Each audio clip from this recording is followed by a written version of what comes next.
Opa, terus Ya. dulu kalau penyiar itu disuka atau banyak fans, itu pendengarnya lebih melihat ke gaya siaran dari penyiar atau isi siarannya? Dua-dua. Oh, oke. Dua-dua. Sebab ada keterikatan antara gaya menyiarkan untuk bisa apa? Jadi kita harus tahu ini pendengar kita ini komunitas yang bagaimana ini. Oke. Iya. Oke. Jadi kita sesuaikan dengan apa yang diinginkan. Dulu pendengarnya Opa lebih banyak dari segmen mana? Nona-nona. Nona-nona, karena juga Opa masih muda ya. Kira-kira. Tapi kalau sampai sekarang pun masih ada nona-nona. Nona-nona yang muda dan mendengarkan, nona-nona ya. yang tidak muda. Masih disuka. Iya. Tapi kalau dulu isi siaran yang seperti apa yang disuka? Apanya? Gaya siaran seperti apa yang disuka kalau dulu Opa? Yang santai, yang tidak terlalu formal, yang tidak terlalu resmi. Itulah salah satu kelebihan radio-radio eksperimen tempo dulu itu, ya. Ya. Karena dia sangat beda dengan Radio Republik Indonesia. Radio Republik Indonesia itu kan sangat formal, ya. Oke. Sangat resmi bahasanya Ya. dan lain-lain. Nah, tiba-tiba datang ini radio-radio Yang swasta.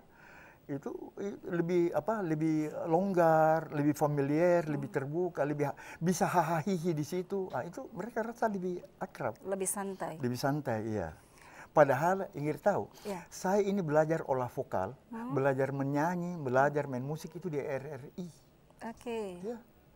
Tetapi Opa bikin radio yang waktu itu stylenya beda dengan RRI. Iya, saya lihat wah ini sudah agak berubah keadaan. Orang mau lebih terbuka, lebih santai, ya. Oke. Kalau Opa lihat perkembangan radio yang sekarang, bagaimana pendapat Opa? Semakin maju secara teknologi. Oke. Ingrid tahu sekarang pemancar yang dipakai Makassar itu barang impor semua. Iya. Sebagian besar barang impor.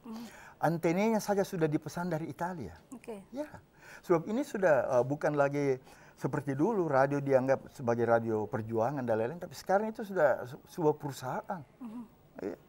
Tapi bagaimana Opa melihat gaya siaran penyiar zaman sekarang? Ingrid, setiap zaman memiliki gayanya sendiri, Ingrid. Tapi Opa bertahan dari dulu sampai sekarang dengan gaya Opa dan itu berhasil? Saya memang tidak pernah berubah-ubah. Ya. Karena begini, Ingrid, saya mungkin ingin berubah tapi saya tidak bisa berubah, tidak mampu berubah, Ingrid. Sudah karakter Pengetahuanku cuma sampai sekian, Ingrid. Saya tidak bisa lebih dari itu. Mungkin itu. Oke, Opa mengaku pengetahuan Opa cuma sampai sekian. Tapi kan batasnya Opa pasti beda dengan batas orang lain kan. Tetapi dengan kemampuan yang Opa bilang cuma sampai sekian, sampai sekarang Opa masih terus dicari. Saya nggak menggunakan kata dipakai, tapi dicari. Jadi apa sebenarnya kekuatannya Opa? Bukan kekuatan saya. Mungkin saya dikasihani oleh Tuhan. Bahwa dia ini, kalau kita sudah tidak kalau Tuhan sudah izinkan lagi menyiar, dia mau kerja apa ini orang ini? Bisa bertambah lagi pengangguran di Indonesia ini. Jadi ya kita bantu-bantulah dia supaya dia tetap bisa menyiar. Tapi kan dulu Opa cukup kenal tuh dengan banyak pejabat, oke? Ya. Masa dari sekian kedekatan itu tidak pernah ada yang menawarkan Opa misalnya ke profesi yang lain? Lebih dari 2, 3, 4 yang menawarkan. Tapi kenapa Opa tetap bertahan sebagai penyiar? Apa ya? Ini Ingrid, saya merasa lebih leluasa, lebih bebas berekspresi. Saya juga punya cita-cita hidup, ya, punya cita-cita hidup. Saya juga melihat bahwa kalau saya ada di radio, mungkin lebih banyak hal-hal yang positif yang saya bisa lakukan kepada masyarakat. Banyak hal-hal yang perlu disampaikan lewat radio. Mungkin itu yang saya rasakan. Dan mungkin sesuai dengan karakter Opa profesi ini ya, yang tidak mau terikat gitu Opa. Sebenarnya tidak mau terikat begini, Ingrid. Tidak mau terikat, itu sudah sebuah keterikatan. Oh, ya. Anda terikat dengan ketidakterikatan itu. Itu kata teman-teman saya di DKM, bahasa yang bersayap. Bahasa yang bersayap. Kalau pengertian Opa tentang itu apa dong? Seperti apa adanya Opa sekarang, beginilah. Opa, sekarang kan banyak orang memilih profesi penyiar, banyak ya, mungkin tidak semua tapi banyak yang profesi penyiar sebagai batu loncatan, atau profesi penyiar sebagai pengisi waktu luang, karena mungkin dirasa bahwa profesi penyiar itu tidak bisa menjamin dan tanda kutip mengamankan masa depan. Apakah Opa setuju dengan itu? Bagaimana ya? mengenai masa depan. Pengalaman Opa aja? Sebab ini relatif. Ya. Sesuatu penghasilan dari manapun, cukup tidak cukupnya itu tergantung dari memanagenya. Ya. Jadi yang saya utamakan di sini itu masih apa? Kebahagiaan yang saya dapatkan di bidang ini.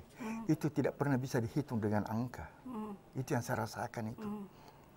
Misalnya di acara Bekas Tapi Mulus, saya bisa membantu seseorang yang ingin menjualkan sesuatu. Itu saya tidak pungut harus ada komisi sekian, tidak, itu gratis. Ya.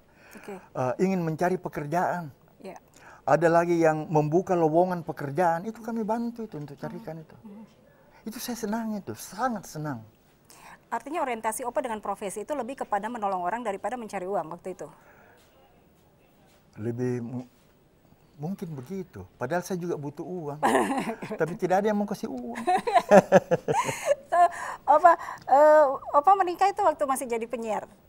Bukan masih jadi ya, sampai sekarang masih jadi penyiar. Masih, ya. Waktu itu masih jadi penyiar di Aksara Lontara atau sudah pindah ke radio lain? Waktu apa itu? Waktu menikah. Di Aksara Lontara. Masih di Aksara Lontara, ya? Iya. Itu tidak bingung memilih dari antara begitu banyak fans, Opa? Kadang-kadang bingung juga. Tapi nanti kalau didengarkan yang saya pilih, dia bilang kenapa saya yang salah, justru merasa bangga dong. Dalam kebingungan Opa menetapkan satu, itu merasa bangga Opa. Yang akhirnya saya pilih? Iya. Saya yakin tidak, dia tidak rasa bangga. Dia bilang, oh sudah begitulah. Ya, syukur-syukur kalau dia tidak merasa bahwa dia dapat cobaan saya dengan ini orang ini. Tapi Opa, bagaimana meyakinkan orang tua? Panggilnya Mami ya. Saya panggil Mami. Bagaimana meyakinkan orang tua Mami bahwa saya dengan profesi penyiarku bisa loh menghidupkan dalam tanda kutip anak Bapak gitu, dan nanti anak-anak saya? Mungkin orang tuanya itu sejak saya masih di bangku sekolah rakyat. Dulu kan belum ada sekolah dasar, sekolah rakyat, dia sudah kenal. Dia sudah kenal, oh ini. Ya. Kasihan juga dia terima, Mami.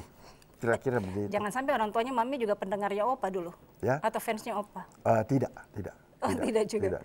Tapi zaman dulu sepertinya orang menikah dengan penyiar tuh agak ada rasa bangga gitu, Opa ya? Apakah itu betul? Ada yang rasa bangga, ada yang larang anaknya bergaul dengan penyiar. Ada. Kasus Opa? Kalau di kasus Opa tidak ya? Kalau saya, tapi saya nikmati saja. Yang mau larang anaknya bergaul dengan saya, larang, tidak apa-apa. Yang mau juga bergaul, itu yang senang bergaul itu apa? Karena senang disebut namanya berkali-kali. Dengan singkatan-singkatan tadi itu? Iya. Kepada ini, lagu ini ditujukan kepada Putri Surya di Gubuk Permai, kepada Putri Hijau di Perdu-Perdu yang segar. Saya masih ingat itu. Itu kan mereka menyamarkan namanya. Dan itu dia senang kalau disebut-sebut begitu. Pakai istilah-istilah. Pakai istilah-istilah yang romantis pada zamannya. Yang romantis pada zamannya. Tapi kayaknya yang seperti itu sekarang juga kayaknya masih bisa dipakai, Pak. Masa? Masih ada? Kayaknya masih bisa. Masih ada yang suka.